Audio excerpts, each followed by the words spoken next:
Hello and welcome to the DFS underscore PhD show for today, the 11th of November. Remember, you're good enough, you're strong enough, and gosh darn it, someone's got to win that money, and might as well be me. Money, money, money, money. Let's see what I'm talking about. It's been a while. Now you can do the full celebration again. Okay, so I'm putting behind the screen. Oh, that's really loud. I'm gonna wait a second in case that was making me impossible to hear. My apology. Oh, my apologies to everybody on the audio. Make sure we are recording audio. Yes, okay. Yeah, so we did great yesterday. We were in first at the end of the going into the fourth quarter of the last games, and slid with Kevin Herter's double double. What was that? The only thing that was supposed to happen last night was Keegan Murray going absolutely nuts because that's what did it for me. The rest of the lineup was what I told you guys to play. Hawkins, I mean, he didn't even really get there, right? Like I'm sure he was holding me back.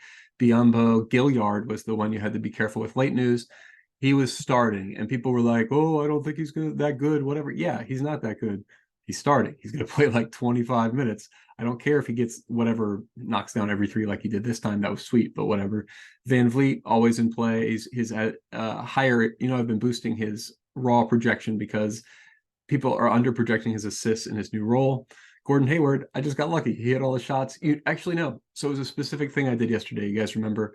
I was doing boosting team totals of that game more than reasonable. Like because I was basically taking the over by 20 points on that game, and that really paid off because I got to a few different. Well, not that many pieces, but I think you get to Gordon Hayward more often than not by biasing the game total upward. So we've done that again today. I'm going to do the exact same thing. I led off with, where are the biggest spreads and stuff. And I immediately think Boston, Toronto, 8-point spread. Not the way Toronto's been playing this year. They're not playing that good. I think Boston's better than them. I think it could blow out. Either way, there weren't really that many plays that were in play. Everybody's priced pretty close to appropriately. And those teams have pretty low like pace. They're not very good at pace. So that's something else I've been doing is paying attention to like where are these teams on the pace list and where's Toronto 24th. I mean, these are not basically you can slow a game down. You know what I mean? So if you have two of the fastest teams, neither one of them is going to want to slow the game down. So that's what I think we've got in two of these other games. We've got Atlanta and Miami and Milwaukee and Orlando. And Milwaukee is sixth. Orlando is 11th in pace. I don't think Orlando is going to be capable of slowing down Milwaukee, even if they wanted to.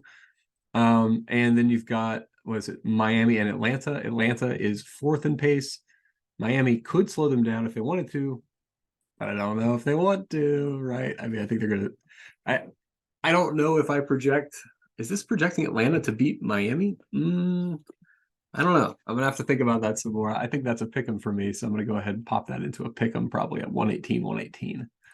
Um, yeah, just because I do not agree with the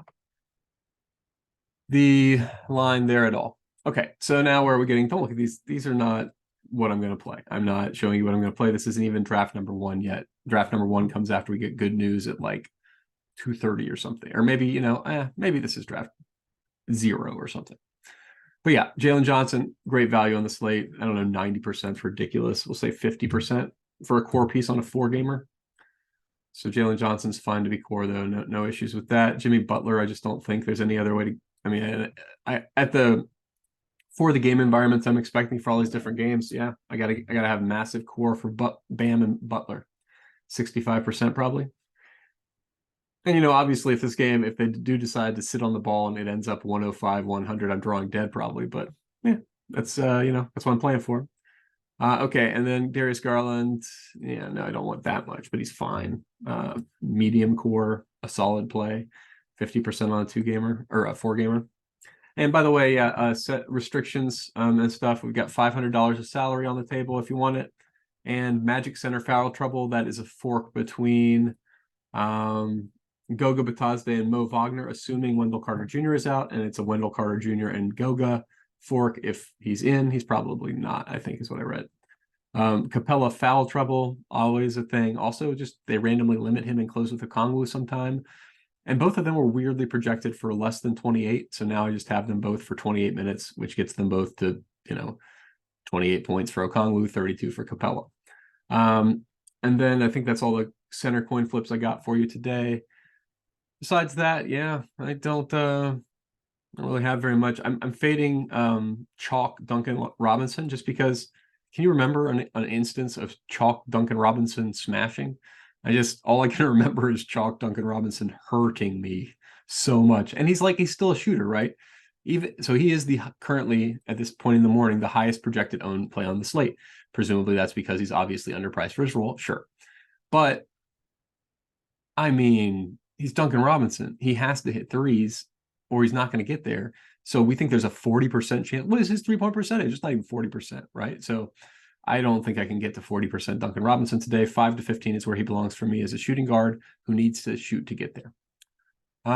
Wow. What are people doing with OG? He just hasn't shown it this year for me. Yeah, that's a fine price. I've crossed off that game because I think it could be a blowout, but what are people doing 35% Anunoby on the like? And I was thinking today, it's not really an eye test. It's kind of like an eye placement exam, right? Like that's the reason why guys like Alsar and stuff, I'm boosting every single, like Jalen Johnson, every single slate. It's not necessarily more minutes. It's just that they played better. Like the comps, whatever usage rating extrapolation system you're using is not really capturing the upside for Alsar. He's like trying to block every single shot from the best guys, all of them. It's ridiculous. So and yeah, I don't think I have any other substantive differences from SaberSim. You guys should also, subscribe to SaberSim. Oh yeah, did I even say, yeah. Thank you to SaberSim. Thank you to DK, by the way.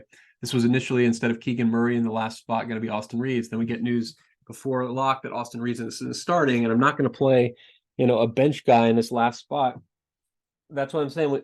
You have to be late swapping every 30 minutes. I always tell you, right? And that's why you get the news Austin Reeves not starting. Surprise.